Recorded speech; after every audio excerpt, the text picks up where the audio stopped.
Good night, everyone. To begin with, two men defrauded the OJT program of $178,572.58 while pretending to be a trainee and training provider. Well, what can I say?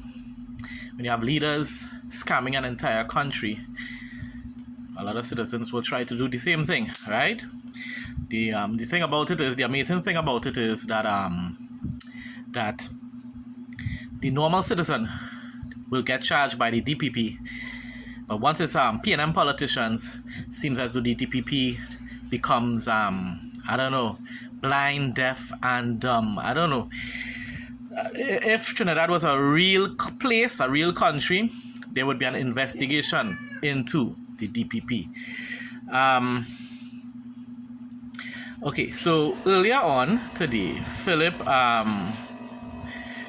made a video, a very good video, a very important video, stating how everything that Gary Griffith has released recently in posts or whatsoever, or official statements, is basically an attacking Philip. So to my response to Philip's video was, Gary continues to prioritize his personal agendas above the needs of citizens and the blatant corruption, neglect, and incompetence taking place under Emperor Thanos Rowley's governance. Instead of focusing on the true enemy of TNT, the PNM, Gary and others who desire relevance and power choose to criticize UNC and allies like yourself, meaning Philip. So keep fighting the good fight, Philip. You're on the right path, and God will bless you in due time for putting the needs of our peoples over your own. And that's just the reality. Philip could have done just like Gary Griffith and focused on trying to win the elections. But the reality is, and Philip came to that reality and realized that at this point in time, Trinidad is a two-party system. And therefore, it's either you support the PNM or the UNC.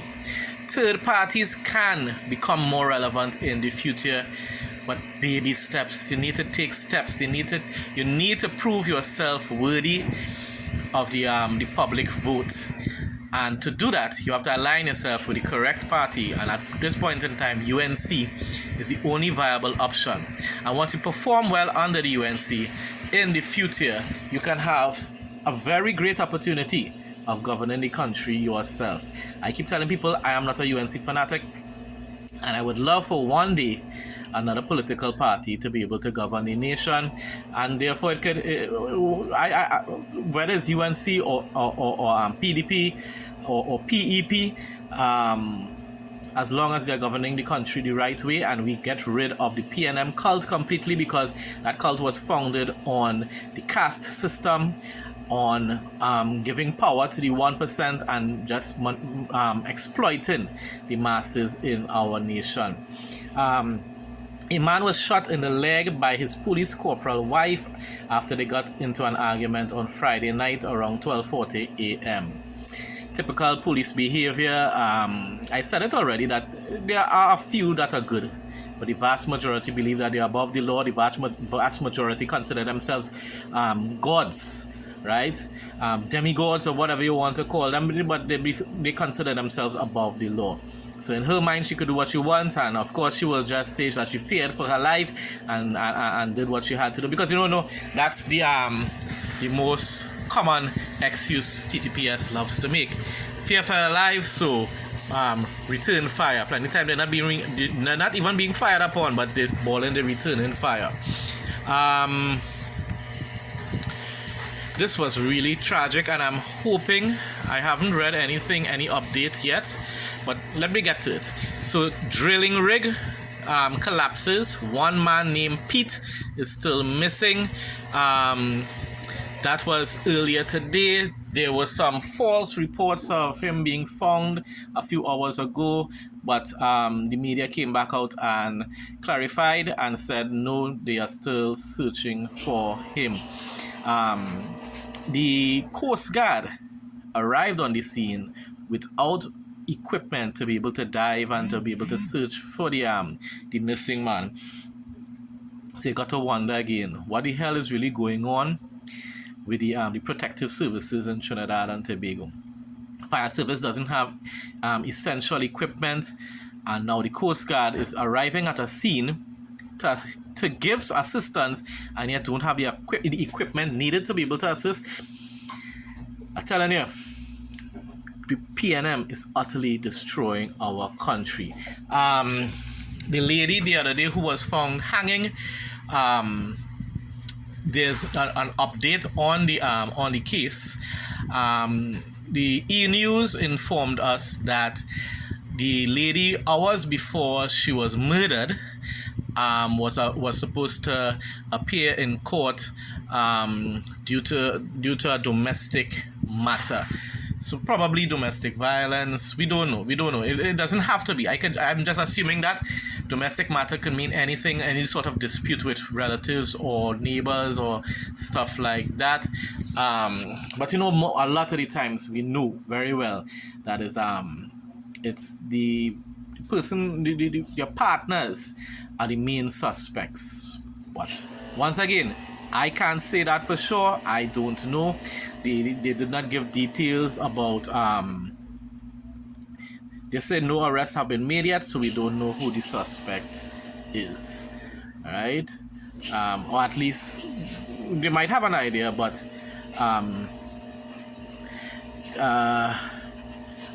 let me see if they're saying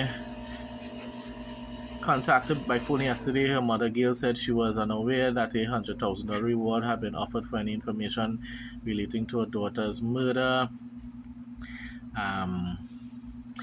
So I'm not seeing anything here about the name of any suspect, but hopefully in due time we should get more information about it. Murder convict gunned down in Claxton Bay. After he was released from prison a few years ago, former felony murder convict Wendell Simmons, 43, vowed never to return, meaning, of course, he's not going to get himself in any trouble to be able to go back in prison. However, his plans for a new life came to a tragic end when he was shot to death in Claxton Bay. That's a sad thing, But sadly, the Bible says what you sow, you reap. Sometimes God may have mercy and may not let you have to end up reaping the exact thing that you sow, but you do sow some sort of judgment. But in his case, sadly, he ended up having to face the same end that his victim faced. Right? Suzette Lowe posted that she understands why Michaela isn't interested in joining the UNC. She said it's like hanging a crystal chandelier in a haunted house. So I guess she's sort of like demonizing the UNC while also probably saying that it'll be too much of a reminder of her father. I don't know. I don't really know what context Suzette is really trying to say there. She's saying haunted house though. So it could really mean ghosts of the past, like reminding her of the things that her dad probably went through. Who knows? But nevertheless, as I stated in the post, and I will try to make it very quickly. I wouldn't go into read out what I said, but Michaela needs to let go of the past. She needs to forgive Kamala for what she believes was betrayal.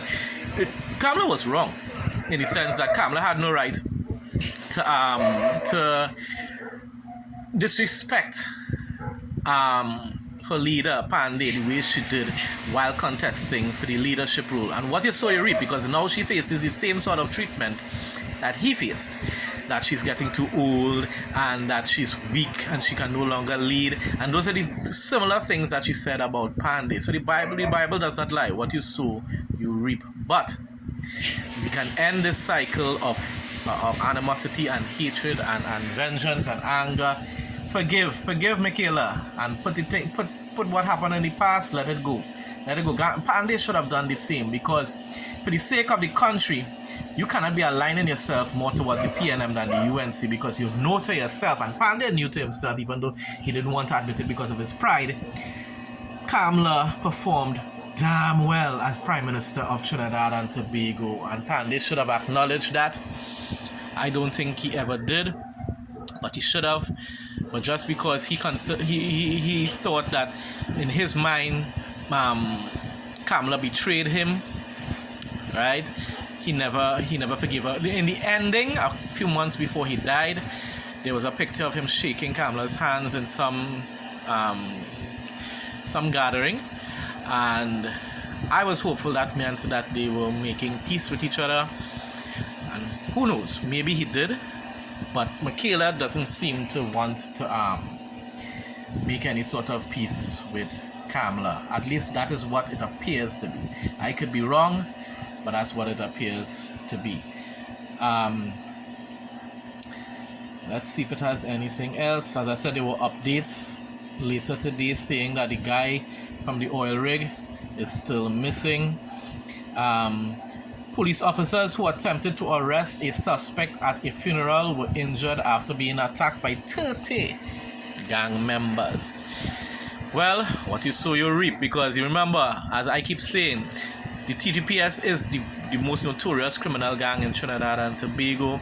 So basically it's gang versus gangs, and a lot of the gangs are basically controlled. I always say the TTPS is like the mob boss, but there will be always rogue elements in gangs and whatsoever, and so they will have rivalry. Like this is just basically, I consider this report a gang war, a gang dispute then, because it's the TTPS gang against whatever gang was involved in that particular situation.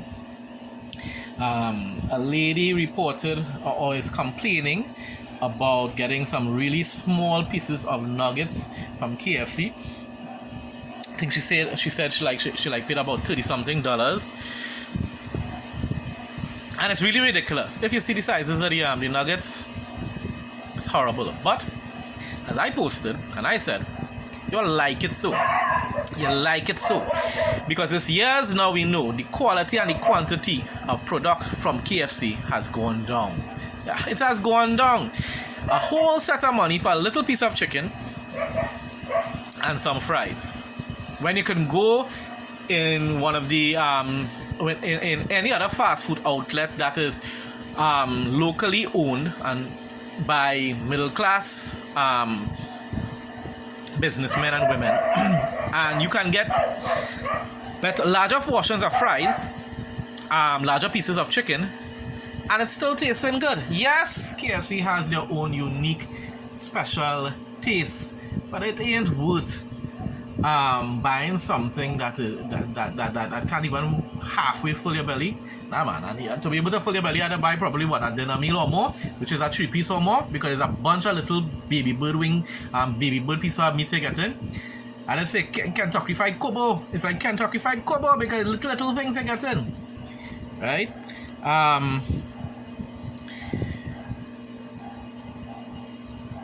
In what do you want to call it, boy? American news. Kardashian sister comes out as autosexual. Madness is gladness. That is all I will say about that. And I hope all those people who love to identify as things that they are not, start to identify as birds and planes and try to fly, please. Please, do us all a favor. I start to identify like as birds, since anything is possible in Elmo's world. Please do us a favor and start to fly, identify as birds and fly high in the sky. 5 weeks after their home homes. So that's why, yeah. So 5 weeks after their homes were wrecked by floods, some residents of Barrackpore, Penal, and Woodland are yet to be compensated. Is that a surprise? No, it's not to me. It ain't a surprise, because why? If fire officers can't even get vehicles to be able to operate and to be able to perform their duties, you expect this PNM regime to give people compensation, especially on time? You'll be lucky if you get it before 2027.